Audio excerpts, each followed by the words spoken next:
ચાલો આજે સાંભળીએ એક પ્રાચીન કથા, બે નાના પણ શૂરવીર યોદ્ધાઓની. આખી કહાણી આ જ સવાલની આસપાસ ફરે છે. તો ચાલો જોઈએ. આપણી વાર્તા શરૂ થાય છે જ્ઞાન અને શાંતિથી ભરેલી એક જગ્યાએથી. અહીં આ શાંત વાતાવરણમાં સીતાજીના પુત્ર લવ રહેતા હતા. ત્યાં જ એની નજર પડી એક ખૂબ જ સુંદર શણગારેલા ઘોડા પર. પણ આ કોઈ સામાન્ય ઘોડો નહોતો, એ તો ખુદ રાજા રામચંદ્રજીનો હતો. ઘોડાને જોતાં જ લવે એકદમ સાહસિક નિર્ણય કરી લીધો. પણ એનું આ પગલું કોઈના ધ્યાનમાં ન આવે એવું બને જ નહીં. રાજાના સૈનિકો તરત જ એ શાહી ઘોડાને પાછો લેવા આવી પહોંચ્યા. સૈનિકોએ આવીને બાળકને કડક શબ્દોમાં ચેતવણી આપી. પણ લવ તો જરાય ગભરાયો નહીં અને તરત જ જવાબ આપ્યો.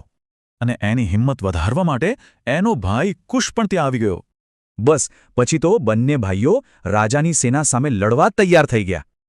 અને પછી જે યુદ્ધ થયું એ ઇતિહાસમાં અમર થઈ ગયું. જરા વિચારો, એક બાજુ બે નાના બાળકો અને બીજી બાજુ આખી સેના. પણ જે બન્યું એણે બધાને ચોંકાવી દીધા. આ નાના વીરો જીતી ગયા.